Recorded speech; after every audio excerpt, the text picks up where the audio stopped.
Today I'm going to do some practical tests on a little piece of equipment I got recommended for making whip-based antennas better. So this would fit on any kind of whip-based like JPC12, AMA12, or one of those small red things that you put on the bottom of one of these whips. And that's a capacitive hat.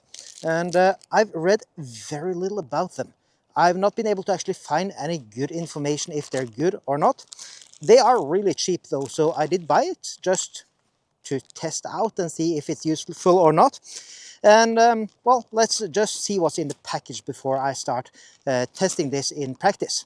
There are a few reasons why I wanted to test this antenna mod, and that's basically because of the quality of information that's out there. There are two camps I found. It's the YouTube camp, where at least the few videos I've seen, they claim that this should help your DX improve, like you should be able to throw your signals longer, you should have a better radiation pattern from the antenna, and so on. And then it's the more scientific part where you'll find some reports and calculations and so on. And this is something that's out of my scope, so I'll just grossly simplify this here, which will probably make some people cringe a bit. But this is supposed to affect the Q factor of your antenna, which means that you will be able to use less of the whip, or you'll be able to use less of the coil on your antenna system, which again should make your antenna a bit more efficient, but not do very much about the DX part of this. So my tests, they should show this pretty well and show what's correct of these two statements. Will it give you amazing DX, or will it simply affect the antenna so that you can use less of the coil? And it will also show some of the mechanical disadvantages. So let's go back into the field. So what's in one of these packs when you get them? I actually haven't opened this other than just to see that all the parts were there, and you'll get 4 mini whips like this. It's a Ziploc bag that does not want to get open, and these mini whips, they are like so. Let's zoom out a bit because this is going to be bigger. So these are, I would say, maybe 30 centimeters long, so a foot long, and you get 4 of them, and you get a nicely machined little center for that which you screw this into. And this also has a small set screw which apparently should just lock it on here, and this is not a very good fit. It actually there's actually quite a lot to go on here, but I would guess there's a lot of variety in these whips as well. This actually becomes quite large. I'm not sure even if it will fit in frame here, but it's 4 of these ones that go from one hand to the other. And this is going to be an issue when you put this on top of one of these whips and it's windy, because this will catch quite a lot of wind. And as I've shown before, these whips, they can't stand up to very much wind. And when you then put a sail like this on the top of that again, I cannot imagine that being a good idea. But, well, let's see. Luckily, I do have spares of these ones.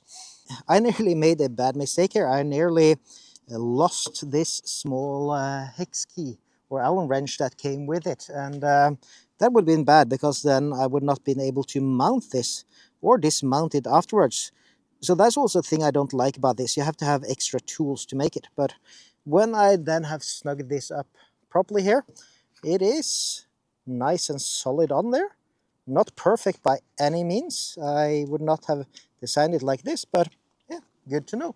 I'll give it a try. Mounting this should be pretty similar to any other antenna video. I think I've covered JPC12 more than good enough, but I will rig this for 30 meters today, and that's because there's a big CW contest going, and they will probably be broadcasting over the whisper frequency. And my thought about this was making the test via whisper, because that way I can get the qualitative tests from this.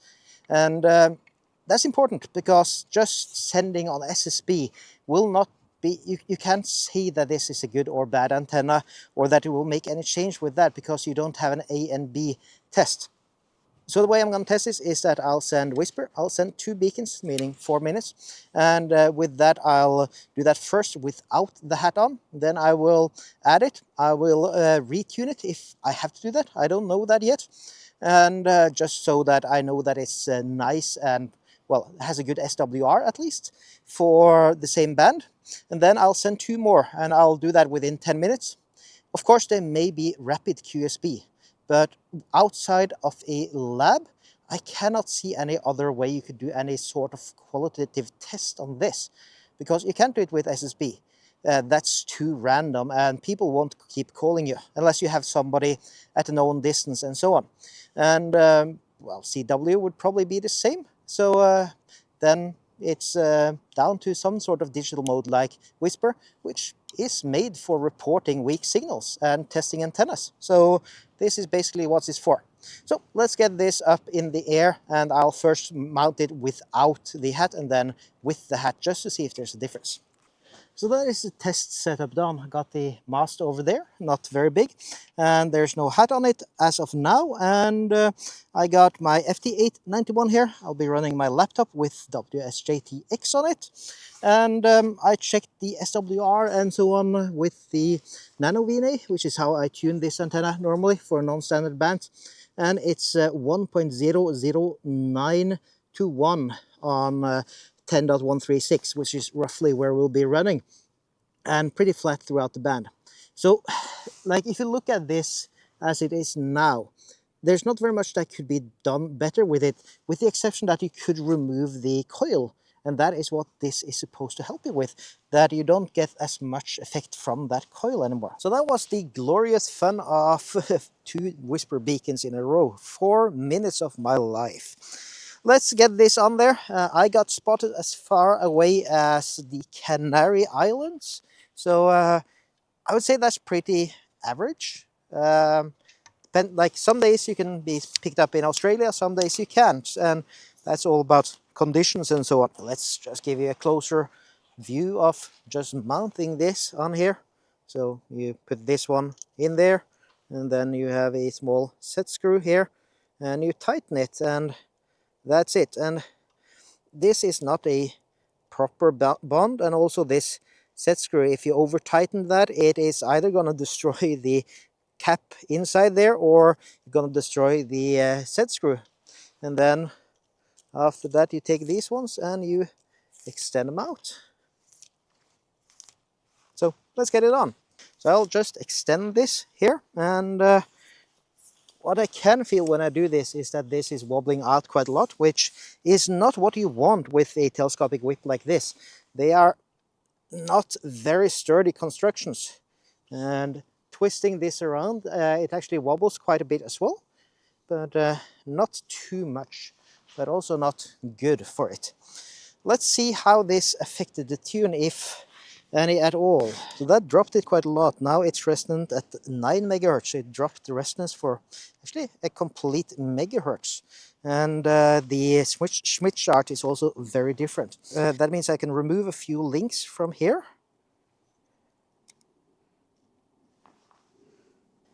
That brought it into tune again. It's not as good. It's 1.110 to 1, but well, who cares? It's more than good enough, and that could be other variations as well, but that's the only thing that changed. So on the good side here, I actually got to remove, I think it was 5 notches on that one, and that means that less heat will be dissipated within the coil. That's the first good thing I have to say about this thing. And well, if that works, it's really nice. Let's get on the air. So that was 2 rounds on both call signs. I switched to Lima Bravo for Foxtrot Hotel / portable. And at least from 30 meter, I cannot see any difference whatsoever. But I will have a look at reports when I get back, because you can see them in the app here. And you can see basically how well people heard you. And that's what I mean with qualitative tests. You can actually go in here and check who heard you, the distance, how well they heard you, and if there's any difference or not. I know that some of these call signs are the same, so I'll check if there's any overlap. And now I'm just going to do a bit of operation here on 30 with the parks on the air and bunkers on the air location here, and then I'll rig over for 17 and I'll do a test there, the same tests. Basically 2 beacons, 17 meters with portable and not portable, and with and without the hat, and see if there's a difference. That should give a pretty decent result. So I'll see you in a bit. I just need to get a few QSOs in the line. So that was 2 beacons on 17. I'll get this cap off now, and then I'll see how much that changes the SWR of the antenna as well. And this is so wobbly. I see the same here as I saw on 30, meaning that it's completely out of tune without that piece of metal on the top. And I have a feeling I have to extend the antenna quite a bit now. So let's do the stop over at 25 megahertz. Yes, that's correct. I have it's resonant now at 21 point something instead of 18. And previously I had it perfectly tuned up for 18 meters. So let's add a few of these.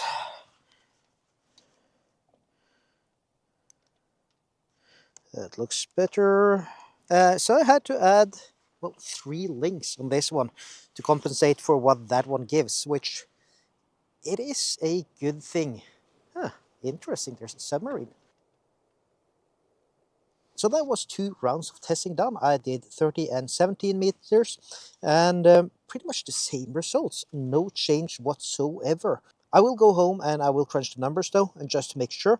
But from what I see out here in the field, there's not a big change. It does, however, mean that you don't have to rely as much on the coil. So that is one positive. But on the very negative part, this will add a lot of strain to your mast, and I cannot imagine that that whip will last very long with this one on top. So let's get home, crunch numbers, and see if there's any use to this thing. So let's have a look at the data that came out from this. And if you're not familiar with Whisper data, it comes in this format here. And this is just colorized, and you get an ID, you get time, band, who heard you, where they are, you got your location roughly, get distance, azimuth, and frequency, power, at least the listed power you have, the SNR, and so on, or signal to noise ratio. And things I'm interested here is who heard me, where they are, and which band it's on, and also how they heard me, how well they heard me. So to do that, I've been playing around a bit with Jupyter notebooks. It's a tool that I use quite a lot through work as well, but basically it has cells of that runs Python so that I can do different things within there. And I've also used quite a lot of AI tools to help me with this. Most of this is with Claude 4.5 as the engine, and GitHub Copilot as the input. And for me, that works pretty well, but you do have to adjust quite a few things manually as well. So it's not a fire and forget thing where it does everything, but it's a very good help for things like this. Especially for me, my primary development language is C# and .NET, and Python for me is kind of weird. But yeah, first let's just import all of them. And you can see here we have 661 rows.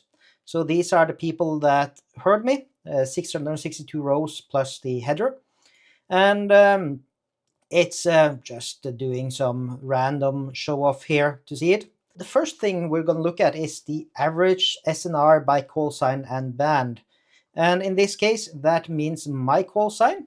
And I used 2 call signs in the test. I'm not sure if I made that very clear, but when I transmitted without the hat, I transmitted with Lima Bravo 4 Foxtrot Hotel. And when I put the hat on, I had Lima Bravo 4 Foxtrot Hotel / portable. Both of them, of course, are my call signs, and / portable is optional in Norway, but that meant I could very easily separate out the results in this thing. So let's look at the average signal strength by SNR by call sign and band. And with the hat on 10 meters, I got minus 9.2.